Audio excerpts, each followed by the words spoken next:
Para business leaders dan intellectual business community, kita lanjutkan diskusi kita hari ini. What's only the CEO can do? Apa yang hanya CEO bisa lakukan? Dan kita masih bersama dengan Jimmy Ghani, CEO dari Sarinah, sebuah BUMN. Dari audiens ada yang ingin bertanya atau memberikan komentar, silakan Ibu Mariko. Selamat siang Pak Jimmy. Selamat siang Bu. Selamat siang Mariko dari JEC Executive. Saya cuma hanya memberikan masukan aja bahwa Sarinah itu sangat terkenal di komunitas Jepang, bisnisnya Jepang.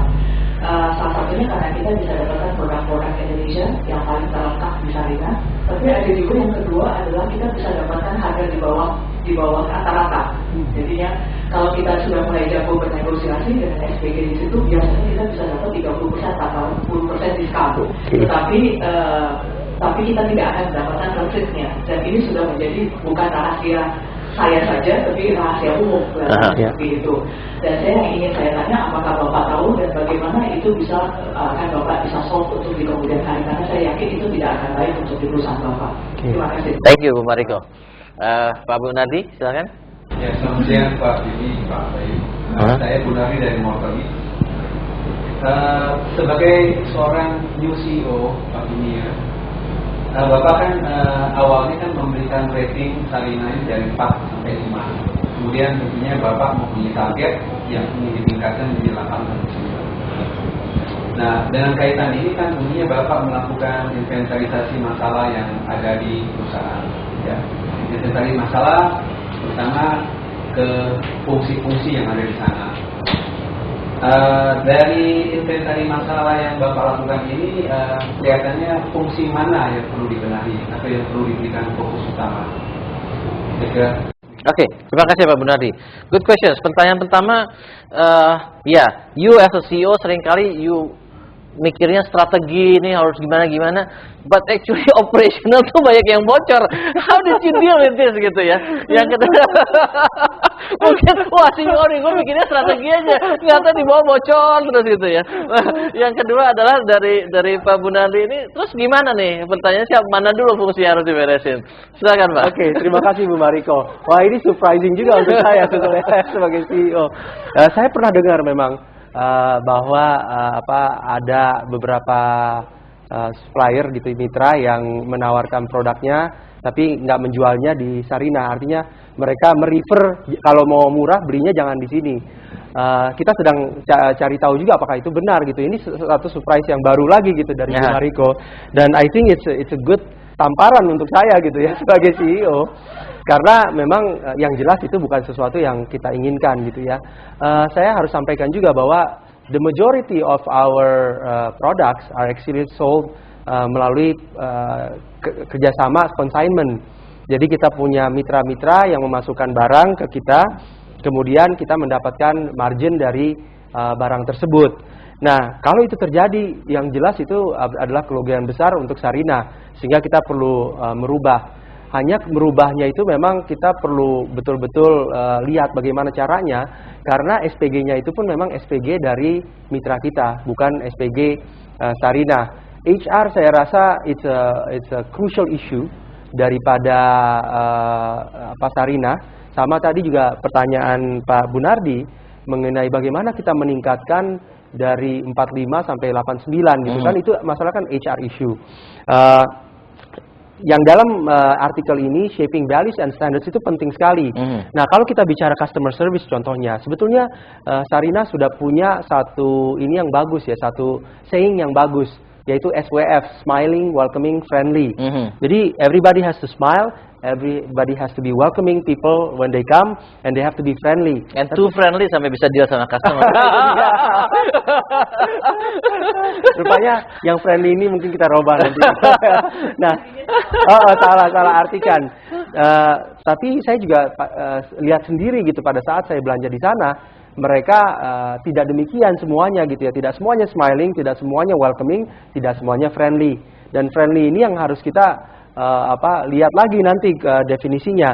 Nah, di HR kita sedang siapkan juga, bahkan saya turun tangan sendiri untuk melakukan training untuk melihat bagaimana kita bisa merubah mindset dari orang, dari mentalitas yang mungkin lebih bersifat bureaucratic menjadi yang lebih sifat serving at enterprise rather than state capitalism, BUMN yang menunggu gitu. Jadi kita harus melakukan shaping values and standards seperti yang disampaikan oleh artikel Kalau ini. boleh saya tanggapi Pak, saya kira lebih dalam hal ini, if you want to make values, build values, it takes quite long time Betul. to change the paradigm norms ya. Tapi I think dalam hal ini, if I may say, itu yang luput adalah the standards, Pak. Karena itu adalah the controlling standards yang harusnya itu nggak boleh luput dari control. Kok bisa kejadian seperti itu gitu kan? Berarti something bocor yang control. But the good news for you, Pak, maybe you are not the only BUMN yang bisa seperti itu. Karena I think banyak juga yang BUMN yang operationally yang bocor gitu kan, bukannya di strategi you can set strategi whatever, tapi buat para CEO BUMN yang menyaksikan program ini ya, I think mungkin itu juga terjadi di perusahaan Anda, tapi bukan SPG yang mengerjakan, tapi orang yang di lapangan operationally itu, saya kira perlu dilihat apakah ada kebocoran-kebocoran ya. Oke. On that note, Pak, saya mau tambahkan sedikit. Beberapa BUMN juga menyadari itu dan mereka bisa mentransform organisasinya. Contoh yang saya tahu tuh Ferry gitu ya.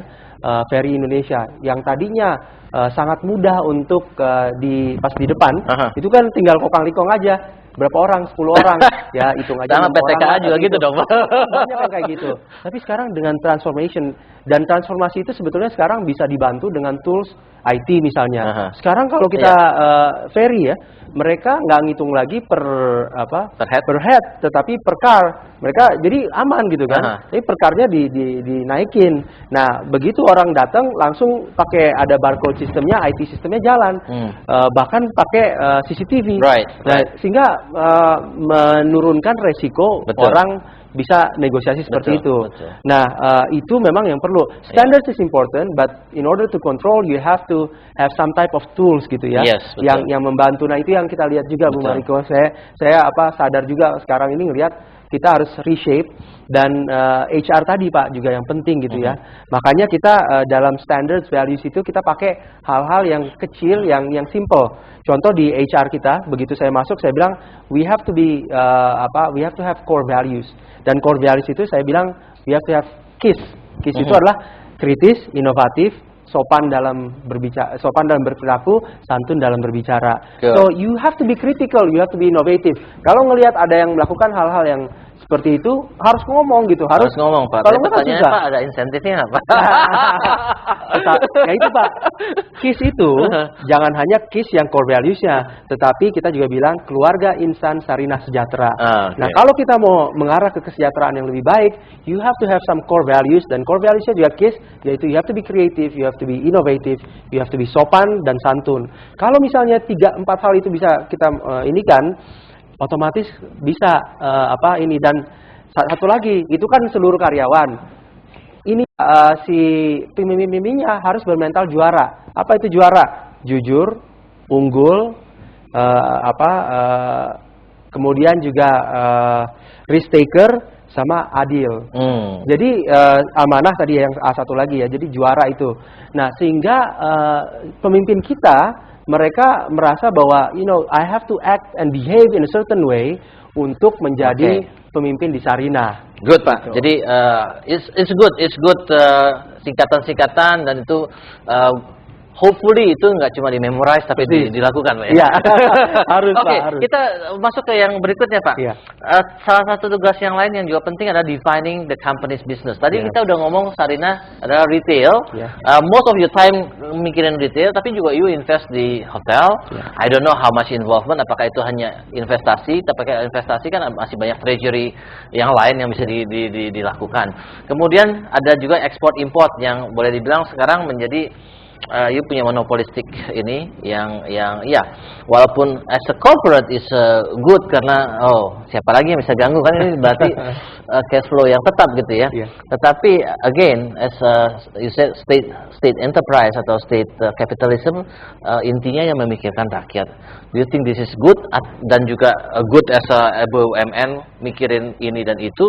Apakah you better concentrate on retail and then yang lain you spin off, atau you serahkan baliklah ke Menteri BUMN. Kita nggak ngurusin gini lah. Kita mau mau concentrate di retail. What do you think? Very good.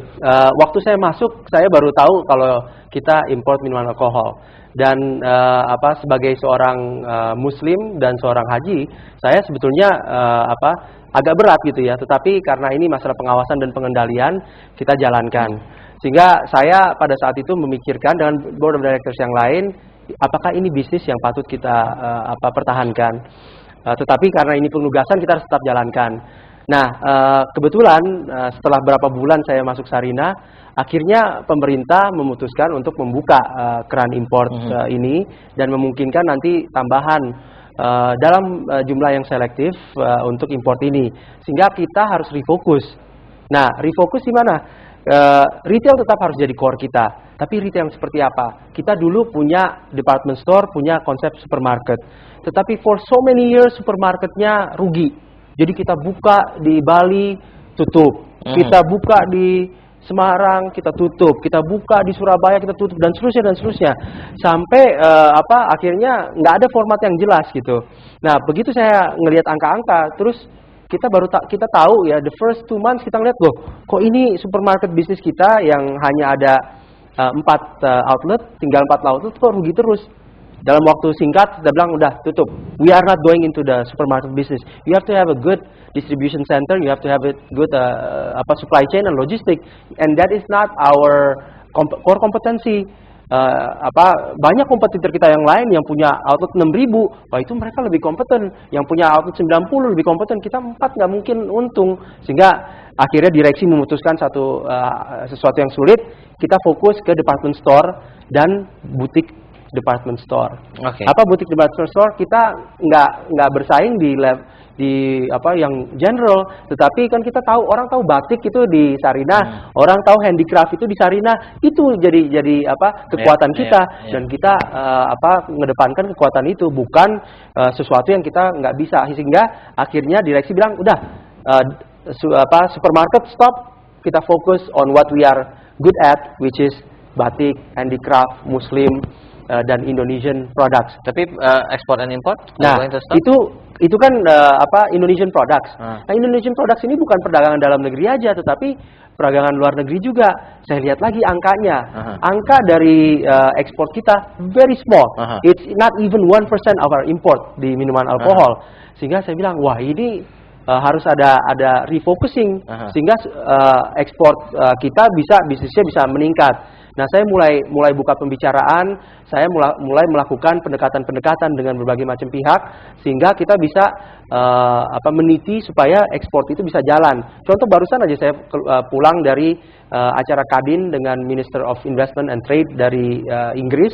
Saya sampaikan ke beliau dalam forum itu bahwa kita punya 600 UKM yang selama ini hidup dengan Sarina, grow dengan Sarina. Tetapi mereka sekarang udah besar, udah bagus, udah kuat.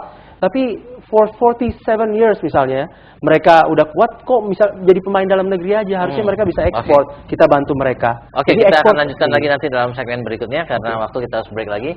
Para business leaders dan intellectual business community, kita harus break sebentar. Buat Anda yang ingin berkomentar ataupun memberikan tanggapan atau bertanya, silakan SMS ke 0896 kali 788. Kita break untuk masuk segmen berikutnya.